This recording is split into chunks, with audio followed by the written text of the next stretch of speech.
Once again, good evening to all of you. First of all, I welcome all of you to the sixth lecture of this year's Darcy Lectures. As you all may know, the Martin Darcy Memorial Lectures are an annual series established by Campion Hall in 1976 to be delivered usually by a fellow Jesuit in honor of the celebrated master of the hall from 1933 to 1945.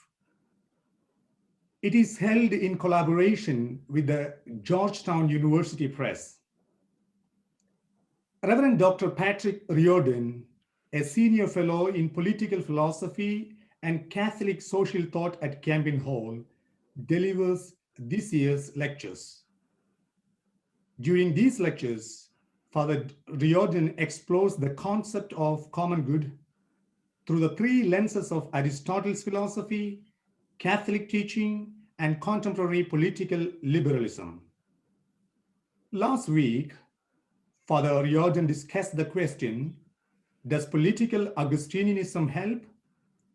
And this week, he will deal with, and we hope he will answer as well, the question, is the Church paternalistic in prescribing the common good? My name is Jijimon Joseph.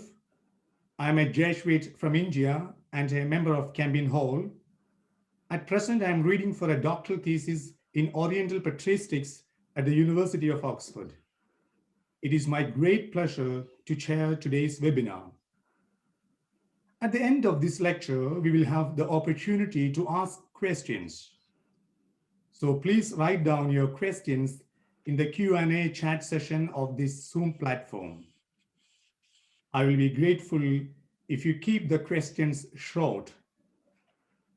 Once again, I welcome all of you, especially those who participate in this webinar from Georgetown University and the Faculty of Law at the University of Oxford. Thank you. Now over to you, Father Patrick. Thank you, Gigi. So is the Church paternalistic in prescribing the common good? Does the Church violate the demands of secularity that we discussed in last week's lecture by presuming to tell the state what is its business? Is she paternalistic? Gerald Dworkin offers a definition of paternalism. Paternalism is the interference of a state or an individual with another person against their will and defended or motivated by a claim that the person interfered with will be better off or protected from harm. The Second Vatican Council's Pastoral Constitution on the Church in the World of Today, Gaudium et Spes, paragraph 74, says that the political community exists for the sake of the common good, in which it finds its full justification and significance, and the source of its inherent legitimacy. The Church seems to be telling the state what its purpose and justification is. Does this not usurp the entitlement of a liberal democratic state to declare for itself how it understands its purpose and raison d'etre? Hence the question of this lecture, is the Church paternalistic in claiming to know what is good for the political community? I'm going to address this question by reflecting on solidarity. Recall Pope Benedict's remark from his 2009 encyclical Caritas in Veritate that I've quoted in earlier lectures. The principle of subsidiarity must remain closely linked to the principle of solidarity and vice versa, since the former without the latter gives way to social privatism, while the latter without the former gives way to paternalist social assistance, that is, demeaning to those in need. Benedict warns that concern for the welfare of others can become a form of paternalism if it is not balanced by respect for their own responsibility to provide for themselves according to their own estimation of their needs. Pope John Paul II, in his encyclical on social concern from 1987, links solidarity with the common good. solidarity, he writes, is not a feeling of vague compassion or shallow distress at the misfortunes of so many people, both near and far. On the contrary, solidarity is a firm and persevering determination to commit oneself to the common good, that is to say, to the good of all and of each individual, because we are all really responsible for all. We might immediately feel sorry for the victims of natural disasters such as pandemics, earthquakes, and tsunamis. However, such feelings alone would not be sufficient to qualify us as showing solidarity on the Pope's view. Only if our response translates into providing both immediate assistance and ongoing support for the reconstruction of their lives can we be said to show solidarity. This would be genuine solidarity, the ongoing commitment to working with the victims for the sake of their good. Concentrating on the fact that people choose for themselves the good they wish to pursue leads to a practical account of the good, that which is the object of choice and action. But people can be mistaken about what is for their good, and so the apparent good can be contrasted with what is truly good. A discussion of people's true or real good, an ontological account, might lead to the danger identified by Pope Benedict, that some people think they know best in a paternalistic way what is for the good of others. After all, the principle of subsidiarity is formulated to protect the autonomy of individuals and their organizations against the supposedly well-intentioned paternalism of higher authority. This leads to the question whether solidarity as a firm commitment to the common good rules out an ontological understanding of the good, that is, what is really good for people, and favors exclusively a practical account, what people actually choose.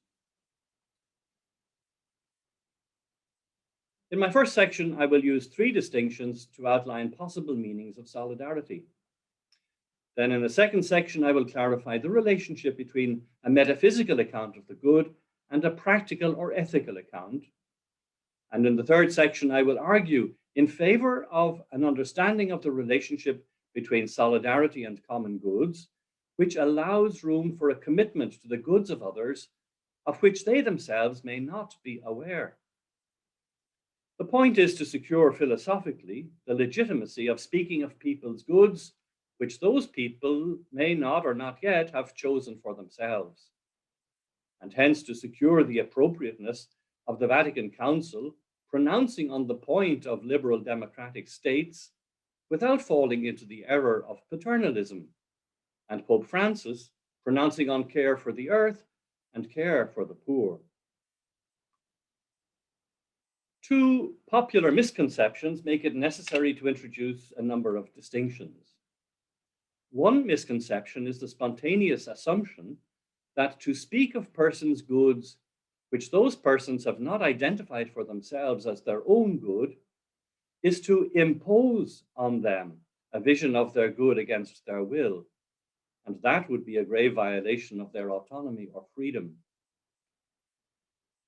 This is the concern held by many, which make them reluctant to speak of human nature as specifying the goods for people, and more critically, as grounding their human rights. The second misconception is the widespread assumption that a person cannot be in solidarity with other people without her both knowing it and having chosen it as a commitment. These assumptions are both misleading and restrictive and should be abandoned. I introduce these distinctions to help with this. The first distinction between the epistemic and the ontological enables us to recognize the difference between people united by shared awareness and feeling and people who have common interests of which they may be unaware. With the term epistemic, I refer to the shared consciousness of a number of people that they are united in having a common interest.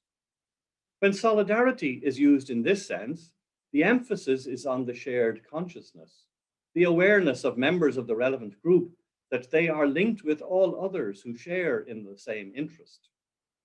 When the emphasis is on the knowledge and attitude of participants, the nature of the shared interest is secondary. Supporters of a football team cannot be unaware of their interest in their team winning a game or a competition. On the other hand, citizens may be unaware of the deliberations being conducted in a parliamentary committee, say about a policing and crime bill, even though all would have interests at stake in the outcome of the deliberations. It can happen that very significant interests in the quality of social and political life may not be viewed with the same passion and personal engagement as other more contingent interests. Accordingly, the intensity of the feeling among those in solidarity in some interest is not necessarily a good indicator of the importance of the interest in question. Solidarity, used in an ontological sense, refers to the nature of the shared interests and their correlation with relevant populations, regardless of whether the people involved are aware of their interests and deliberately pursue them. For instance, if we consider the notion of the rule of law, we might wonder whether, in fact, all the residents of a country are aware of what it means and of their interest in its being operated. Let us assume that there will be some minimal awareness, at least to the extent that people, in answer to a questionnaire, would declare a preference for justice over injustice. The epistemic solidarity may not go much further than that. But the assertion of solidarity in an ontological sense explores the real interests of populations, regardless of the relevant participants' awareness of those interests. The emphasis on interests tends to be overlooked, given the stronger claims to attention of the passion and feeling typical of the epistemic dimension. However, it is worth noting how often campaigning groups who are seeking to mobilize support in some matter begin with the nature of the interest and then work to make the affected people aware of it. This process, associated with the work of Paulo Freire, has been given its own name, conscientization. Becoming aware of the plight of women or the poor or the homeless, campaigners work at informing their relevant target group and increasing their knowledge of their situation, along with the realization that they have the power to do something about it. The hope is that recognition of the problem as a shared plight will lead to the group to act together to change their situation. The ontological carries over to the epistemic. Only when recognized and espoused can the sharing of an interest become politically effective.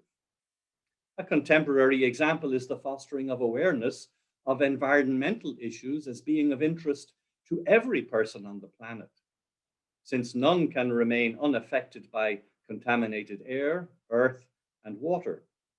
Pope Francis has contributed significantly to conscientization of the importance of caring for our common home. The second distinction of solidarity is drawn in terms of those whose interests are at stake. On the one hand, there are cases in which the relevant interests are in fact the interests of each individual, the satisfaction of which does not require the satisfaction for all other members of the group. For instance, all those who are in need of kidney transplants share a plight and have common interests, such as that the method of allocating kidneys be transparent and fair. But when any individual patient successfully receives a transplanted kidney, her need is met, and it does not require the satisfaction of others' needs. Of course, she may continue to campaign in solidarity with her fellow sufferers so that their needs might also be met. Contrasted with this, on the other hand, is the case of a labor movement agitating for more humane working conditions. The solidarity of trade unionists in the campaign is such that only an improvement of the conditions of all affected workers can satisfy the demands of any individual participant in the campaign. The satisfaction of the interests of all is a condition for the satisfaction of the interests of any one campaigner. The Black Lives Matter movement makes this point with its telling slogan, "No one is equal until all are equal." Sometimes the use of the term solidarity is confined to this latter case, in which the interest is shared and common, in the sense that the individual's goal includes the achievement of the goals of others. It can, of course, be meaningful to address such cases, but it seems an unwarranted restriction of the term to demand that it be applied only to such cases and not others. In my third distinction, I introduce a complex of three terms: the descriptive, the evaluative, and the prescriptive. And perhaps this is best clarified with examples. In empirical descriptive mode, one might report as a fact that a government has a large majority in Parliament. In evaluative mode, one might say that it is good and praiseworthy, or bad and reprehensible, that the government has such scope for getting its policies through Parliament. In prescriptive mode, one might advocate that members of the majority party should challenge the government's presumption of power. The presuppositions of the last prescriptive mode include an evaluative judgment, for instance, that the actual majority is a good arrangement. Another presupposition might be the empirical descriptive judgments that, in fact, not all are in agreement on the point, and that they are not all united in promoting the policies of the government. The evaluative says what is good. The prescriptive contains an imperative of what is to be done. The evaluative and the prescriptive are often conflated, as if all normative speech were of the one kind, that the assertion of the goodness of some matter is equivalent to a command that the matter be pursued. It does not follow from my affirmation that marriage is a good, that I ought to marry, or from my affirmation that Mary Jane would make a good wife, that I should marry her. When members of a group are conscientized so as to appreciate the reality of their situation, both factual and evaluative, it usually follows that they undertake steps to change and improve their circumstances.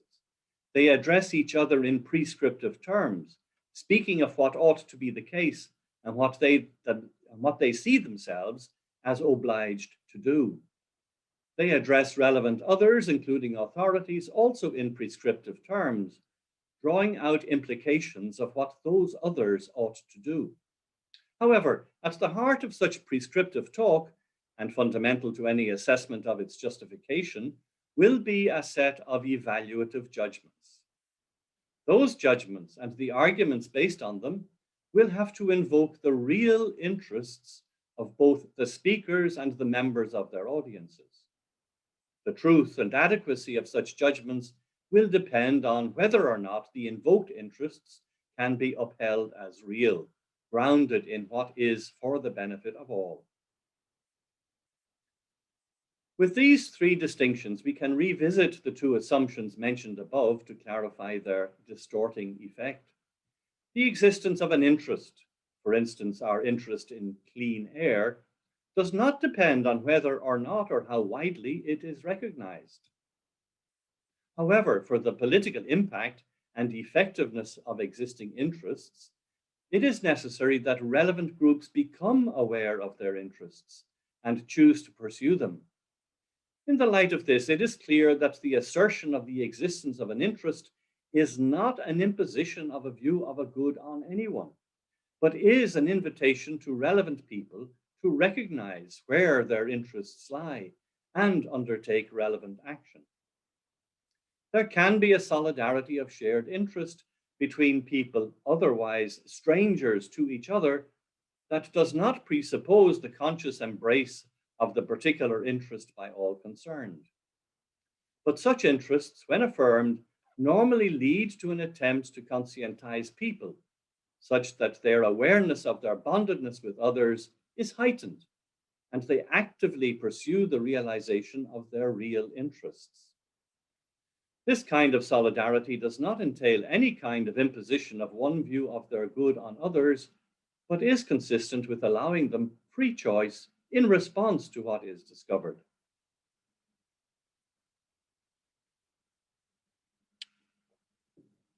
My second section, Metaphysics and Ethics. How might the real interests of people be known? It has become commonplace in liberal thought that there is no possible access to such knowledge, their real interests.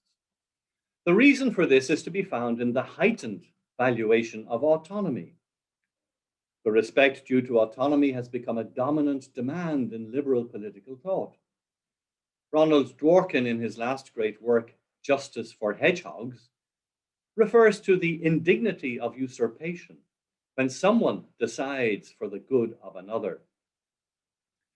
Authenticity is damaged, he says, when a person is made to accept someone else's judgment in place of his own about the values or goals his life should display. Even the conception of the good, and not only specific goods as such, is considered a matter of choice for people.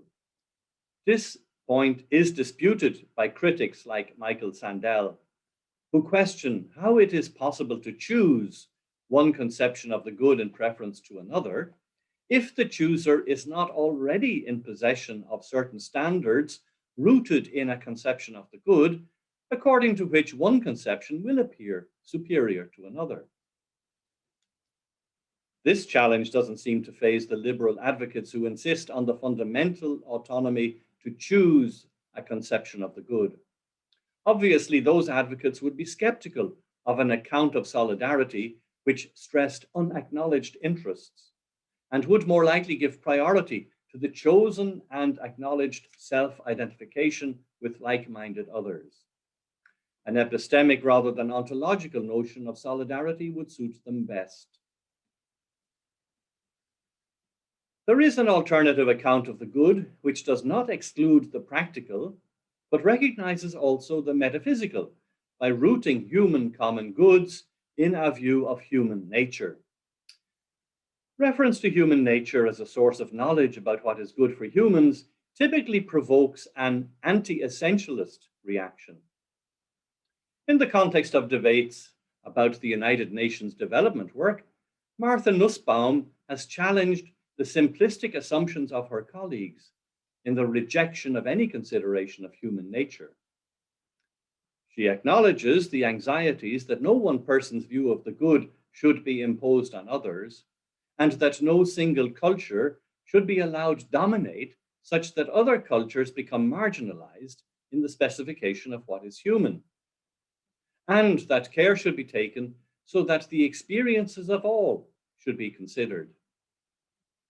At the same time, she has argued very persuasively that the lack of an adequate account of the human would undermine two important attitudes that are the precondition for all development work: compassion and respect. Without a sense of the different other as nonetheless like oneself in fundamental respects, genuine compassion with the other as suffering or needy could not be maintained. Unlike pity, compassion requires a sense of equality so that there can be solidarity with the situation of the other. The related attitude of respect similarly requires a recognition of those features of the other which are so valued that they can evoke the commitment to protect and foster and not to harm. Nussbaum points to the fact that people, including the anti-essentialists themselves, are able to recognize others as human, even across historical and cultural boundaries. The reason is that it is possible to recognize certain common features that are thought to constitute a life as human. And Nussbaum lists these as the capacities for human functioning. In this and elsewhere in her writings, Nussbaum wishes to avoid being drawn into debates in metaphysics, but her description of capacities for functioning builds on elements that Aristotle used to provide a metaphysical account of human nature.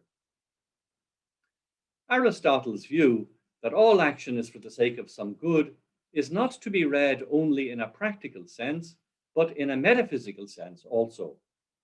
The latter recognizes many instances of action in a material universe, not all of which presuppose the exercise of reason and of freedom. The growth of the bamboo, the flowering of the orchid, the leopard's pursuit of its prey are all instances of action in nature. Of these examples, it can be said that each thing acts according to the kind of being that it is, whether it be in a process of feeding or growth or reproduction. The object of action in each case is specified by the kind of being in question, what we call its nature, the kind of thing it is. The study of that nature allows us to discover the patterns of development and flourishing appropriate to the kind of thing being studied and as adapted to its environment. And so we discover that meat is good for leopards, that sunlight is good for bamboo, and that the mimicry of bees is good for the pollination of orchids. In human action, according to the kind of being humans are, there are also attributes which qualify the human subject as capable of acting well. And those attributes include imagination, intelligence, virtues, and freedom. There are corresponding objects of action, as well as the goods of well-being, good functioning, and flourishing. The botanist studying the orchid has as her object the life cycle and reproduction of the plant. That's her focus. But in performing well, she also perfects her skills and achieves her own fulfillment, even if these are not part of her explicit focus. Nonetheless, it remains true that her action is oriented to these goods of fulfillment, along with the intended good of the botanical investigation. The goods at stake in human action, then, are not exhausted by the explicitly named objects of action. As well as the knowledge of the botany of orchids, there is also the flourishing of the botanist. As well as the athlete's trophy, there is the well-being of the athlete. In these examples, the specific object of action is matched with an achieved well-being, which will not have been the object of action in the same sense. But also in each of these examples, while the contrast is drawn in terms of the interests of specific individual agents, there are communities of people in institutions providing social context and support for the individual's activities and successes. An individual's success and flourishing might also be a high point for the relevant community or institution. The science of botany and the scientific community of botanists are enriched by the discoveries of individual researchers. There can be a communal flourishing in the achievements of individuals. This is the complexity which the tradition of common goods invokes in speaking of goods. The goods in question are not simply the acknowledged and deliberately envisaged objects of pursuit in the practical sense of goods, although these are definitely included. When the common good is labeled on the one hand as the integral development of every person and of the whole person, and on the other hand as the set of conditions that enable individuals and groups to achieve their proper fulfillment, much more is invoked than what people can identify as their own chosen goals. Many elements and dimensions normally taken for granted are included in speaking both of integral fulfillment and of the conditions for flourishing. However, these aspects are not specified in great detail because the claim that there is an appropriate fulfillment for humans and for their communities does not entail that the relevant fulfillment has already been achieved, or that its constituent elements are already exhaustively known. Exhaustively is added here in this formulation because, of course, there is sufficient human experience available to enable us to identify in broad outline what will constitute human flourishing and what are its conditions. Whether we follow Martha Nussbaum in listing the capabilities for good human functioning, or theorists such as David Oderberg, who list the forms of human good, we can say in vague, general terms what can make for a good life. And this is not to claim that every individual must exercise all the listed capacities or realize instances of all the basic goods. To say that there are distinctively human ways of being fulfilled and that those ways have their conditions is not to claim to know how any individual will realize her potential. This approach to the good acknowledges that there are limits rooted in human nature and in the nature of our environment to what can be said to be good for humans. Accordingly, the freedom to choose one's conception of the good cannot mean an individual is free to ignore those limits set by nature, wherever they might be discovered to lie. But it can mean that from the many and varied options open to humans, a person is free to choose her own pathway to fulfillment. My third section, working for the good of others and paternalism. If the argument above is correct, then it can be an act of solidarity to work for the good of others, of which they themselves might not be aware. To do so is not necessarily to impose a conception of their good on people, but instead to empower them to the point at which they can accept their responsibility to decide for themselves how they are to live.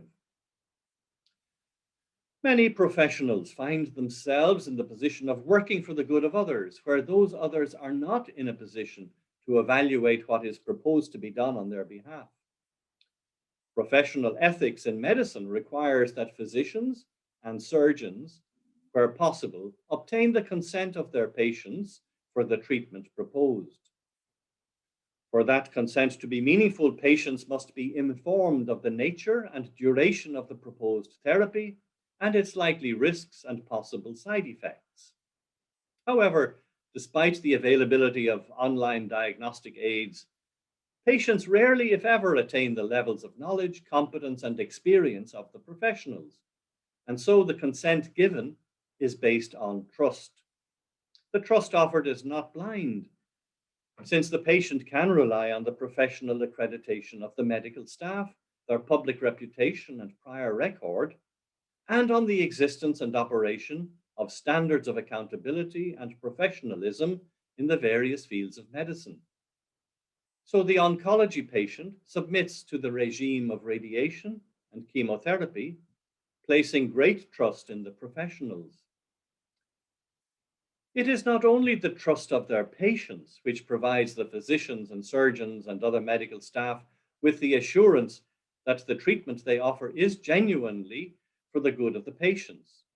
They too rely on the institutional assurances that their knowledge and training are well grounded and periodically updated, and their therapies are supported by latest research.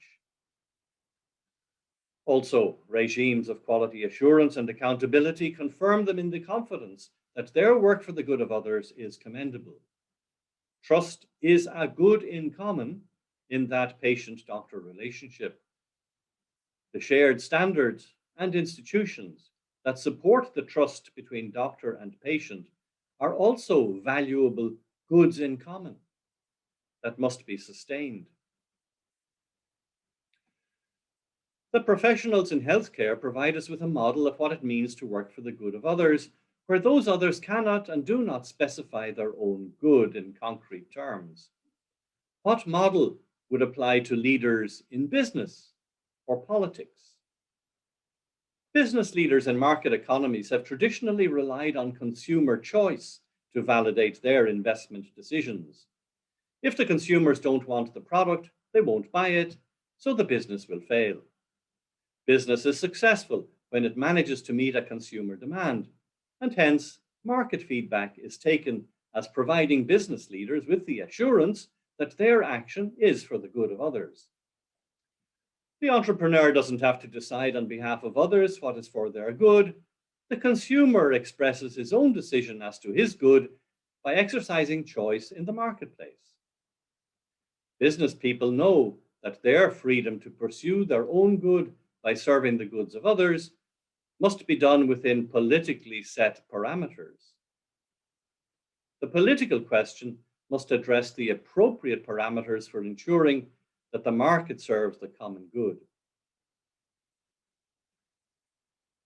Political leaders in democratic systems rely on a similar ploy to that of the business leaders in claiming warrant for their decisions for the good of others.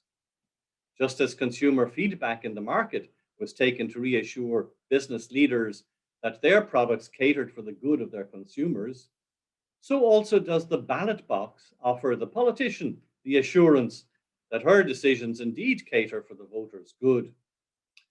This argument is supposed to be decisive. But we know reliance on voters' choice is not a guarantee that the leadership shown is for the common good. From what we know about democratic elections, the problem of mixed motivation voting, concentration on personality rather than policy, gerrymandering in excluding some voters or including others, redrawn constituency boundaries, the danger of manipulative demagoguery or targeted social media disinformation, we can confidently say that electoral success alone is not a reliable indicator to political leaders that their decisions are for the good of the people as a whole. For that, cogent arguments in public debates about the particular and sectional goods, as well as common goods at stake on particular issues, will be the only pathway to such assurance. From a growing awareness of the limitations of relying solely on electoral procedures, deliberative democracy is elaborated as a pathway to realizing the values of social justice and the common good, as we find formulated in many constitutions. Advocates for deliberative democracy have made this case for cogent argument, sustained throughout the electorate, as the only assurance available that democratic processes are providing direction for the good of all. On this pathway, proposals would have to be argued for in terms of their contributions to the good of all, and not only the good of some sector. Counter-arguments would have to be considered and answers to possible objections explored. For instance, in the kind of case typical of those regions where care for the earth is placed in opposition to care for the poor, it would not be sufficient to assert that the development of agriculture in a formerly forested region or of a mining industry in a poor region would lead to overall economic progress. What forms that contribution to progress would take should be elaborated in some detail. Will the excavated ore be processed in the region or exported? What share of the revenues would accrue to the local region, the national government, and the private corporations? Will the revenues be only in the form of charges and taxes, or will there be structures of co-ownership? Will those structures allow for a veto by the local community to protect its interests? What assurances can be given in relation to the impact on the natural environment, including ground and surface water, runoff, disposal of waste or slag, and the impact on the environment? What commitment is made to remedying pollution and restoring the landscape? The quality of discussion and debate required to ensure an honest and genuine deliberation shows that the legitimacy of ultimate decisions as democratic and for the good of all cannot be assured simply by victory in an election, in a referendum, or in a plebiscite. Even with these provisos about the requirements of democratic legitimacy, many critics of deliberative democracy claim that it is excessively modeled on the conduct of an academic seminar, and that the cognitive dimension is given too much importance. In the conduct of real politics, real interests confront each other with a power imbalance. Critics claim that the reliance on deliberative democratic strategies in the hope of an open and fair discussion of the issues would be naive in the face of such a power imbalance. More agonistic theorists of democracy advocate developing strategies to confront the imbalance of power. A more aggressive approach, however, tends to overlook the dangers of tribalization and violence generated in the wake of a more agonistic politics. To the extent that it concedes to the economic and political opponents that the nature of the contest is one of power against countervailing power, it risks forfeiting the appeal to core democratic values concerned with the political handling of conflict, as discussed in an earlier lecture. Proponents of an agonistic view of politics must be careful in practice not to so exaggerate their point that they provide the opponent with the excuse to be even more violent. Extinction Rebellion in London was in danger of this, with its avowed policy admitted in court to stretch the police to breaking point. In a conflict in which force is met by force, the stronger force will usually win. In a conflict in which force is met by reasonable argument and nonviolent resistance, force may win, but it will not have legitimacy and may lose out in the long run.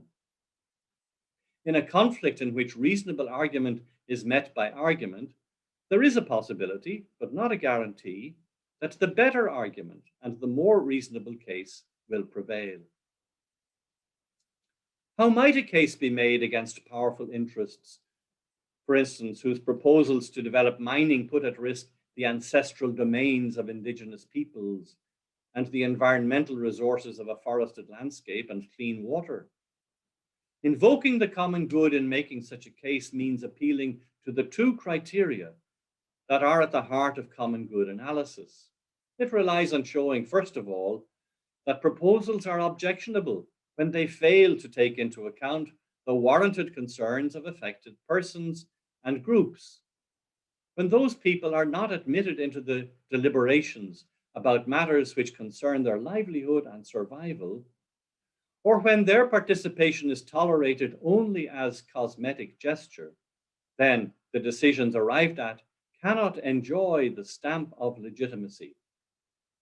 These are the concerns of solidarity. Common good arguments rely, secondly, on spelling out the dimensions of human good that are jeopardized by a narrow-minded or one-sided emphasis on economic values. When the values of traditional culture are relegated to the sidelines, as of no significance in comparison with the prospect of greater prosperity, but for whom, and when the long-term benefits of a healthy environment, including the maintenance of forests and securing clean water, are discounted in balance sheets focused on short-term returns, then the second criterion of common good analysis is invoked. These are the concerns of subsidiarity. In support of the people and their communities who are unjustly treated in such decision-making, and in support of the human goods that are violated or jeopardized, critics of objectionable policies need to be imaginative and flexible in bringing their case to the attention of national and international publics. At the same time, while not abandoning their grounds in the application of the common good criteria, they may have to be prepared to resort to non-violent forms of protest, including civil disobedience.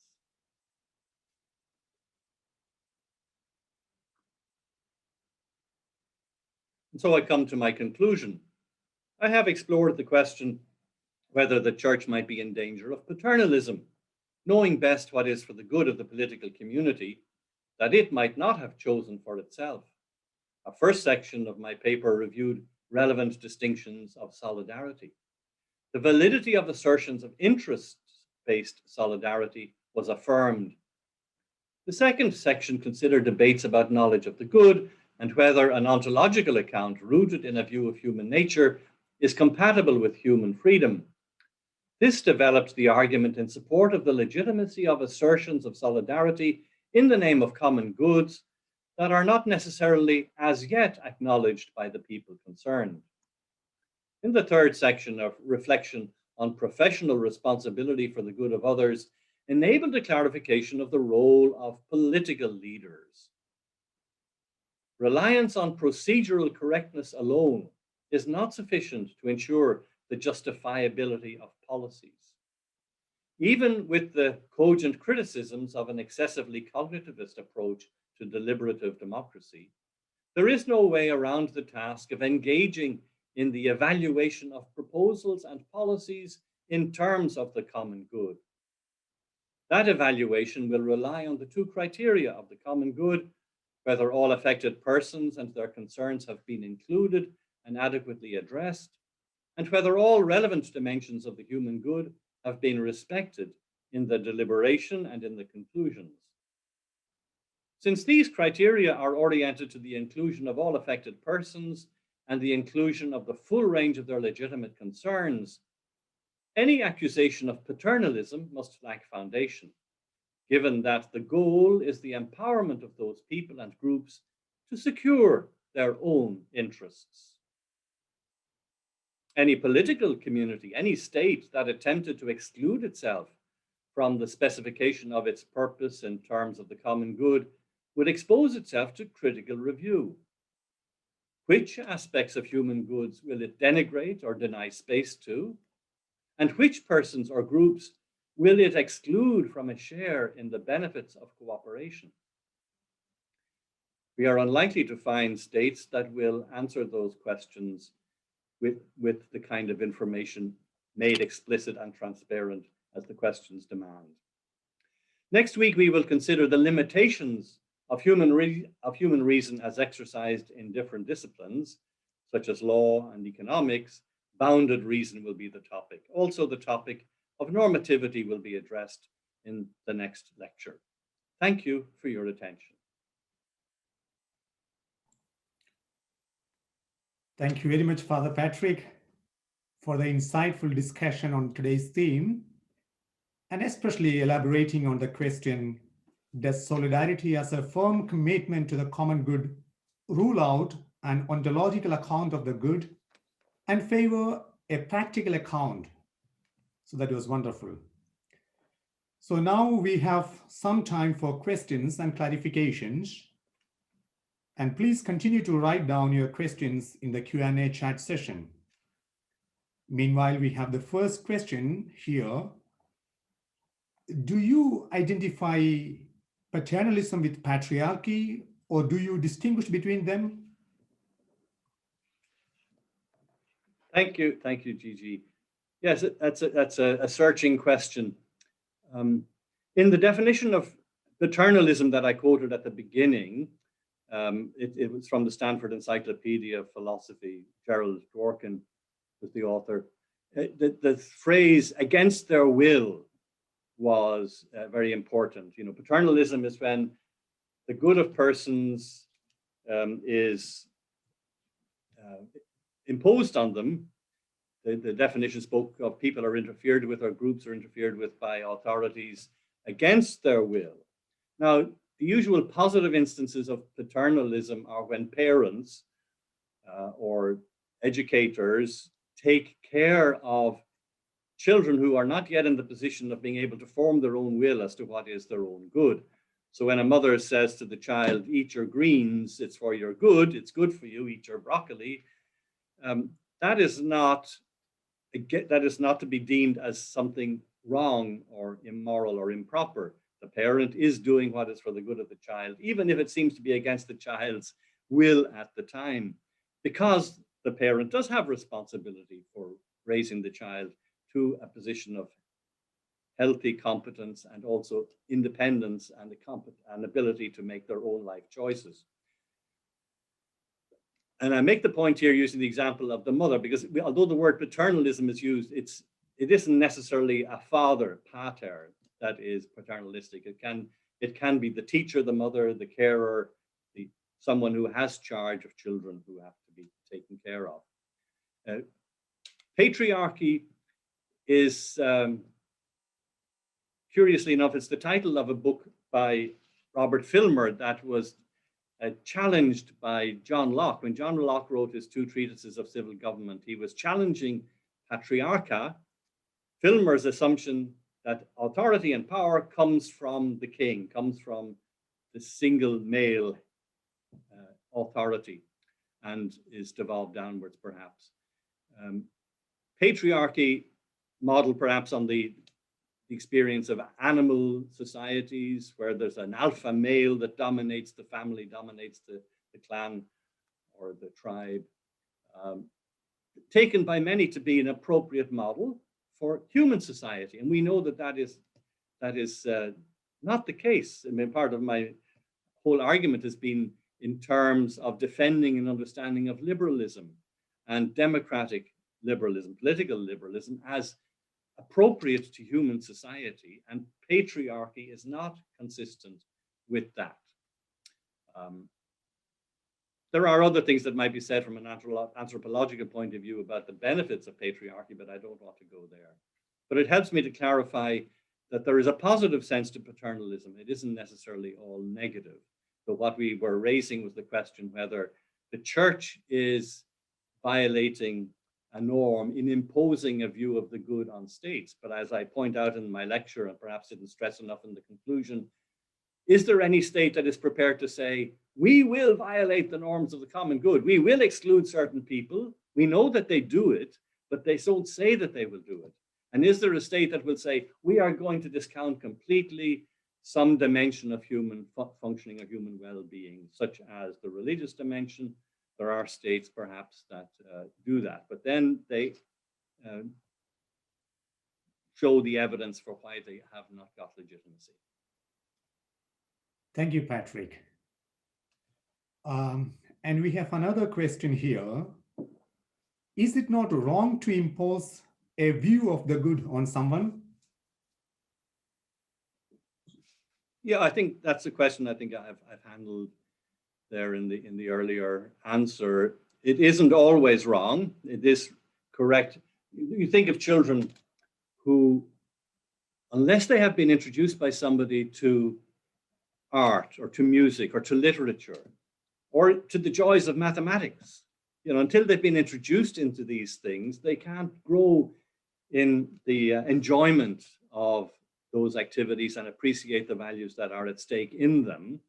So while one might, as a parent, as a teacher, be rather strict in insisting that the children do their music practice, that's not to be understood as, in the normal case, that's not to be understood as abuse. That is fair to the facilitating the child growing in appreciation of a whole domain of human aesthetic experience, but also growing in the competence of their own exercise of skill and becoming fuller persons as a result.